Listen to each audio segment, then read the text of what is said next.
Bonjour à tous, aujourd'hui dans Vitavimage, l'émission culturelle, nous remontons 3 ans en arrière pour discuter d'un film qui a même eu le mérite d'être nommé pour les Césars 2013. Je parle bien évidemment du film de François Ozon, sorti en 2012, Dans la maison.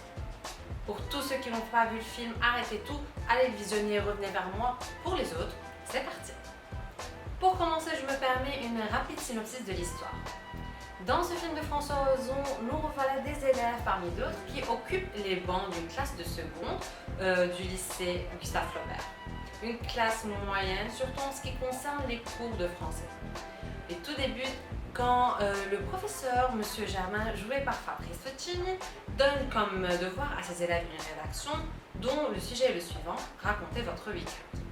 Personnellement, j'aurais raconté tout et n'importe quoi, mais ce n'est pas le cas pour l'élève Claude, joué par Ernest Humauer, qui trouve en ce sujet une parfaite occasion pour laisser libre cours à ses fantasmes et pénétrer pour la première fois dans la maison des Rafa qui le fascine tant. Si je devais faire le résumé de mon œil critique, je dirais que c'est l'histoire d'un élève qui n'a pas d'histoire, qui mène une vie banale, un rituel, et qui dit absence d'histoire dit absence de vie. Pour empêcher donc cet ennui mortel, Claude décide d'aller à la recherche des histoires des autres, notamment celle de la famille Rafa, qui devient le clou de son propre spectacle à chaque fois qu'il rédige ses rédactions. Pourquoi cette famille en particulier? Tout simplement parce que c'est plus facile à un élève, non pas de trouver, mais de créer ses propres marques dans une famille normale, une famille qui appartient à la classe sociale moyenne. Je m'intéresse aujourd'hui au personnage de Claude et plus particulièrement à un double inversement de rôle qui se fait grâce à ce personnage de l'élève. Je commence donc par le premier inversement de rôle qui est entre l'élève et le professeur. Généralement, c'est l'élève qui a soif d'apprentissage face au professeur qui lui donne accès au savoir dont il a besoin. Tandis que dans le film de Ozon, c'est tout à fait le contraire. C'est le professeur qui est tenu en haleine face au récit que conte Claude. Il est même prêt à toutes les tricheries pour en apprendre davantage sur cette insertion de Claude dans la famille Rafa.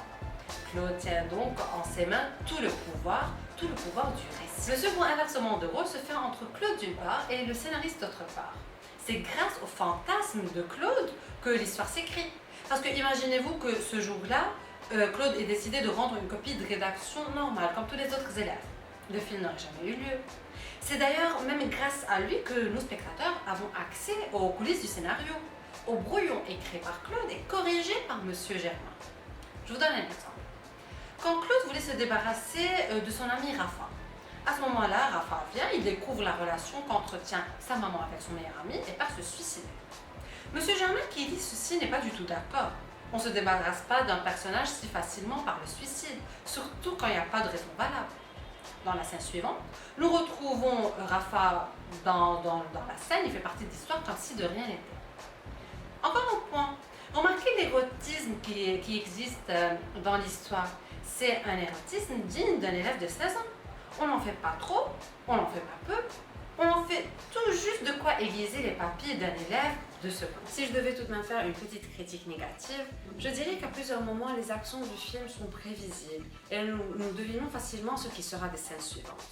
Mais à mon avis, tout est pardonnable, surtout face à la dernière scène du film, qui est un magnifique tableau peint par François Ozon et qui nous ouvre les portes sur de nouvelles aventures. Une scène finale qui, nous le remarquons, aurait également pu être la première scène du film. Tant qu'il y aura des histoires, le film tournera. Je vous retrouve la semaine prochaine où nous discuterons cette fois du roman de Patrick Suskind, Le Pigeon. D'ici là, passez une très bonne semaine.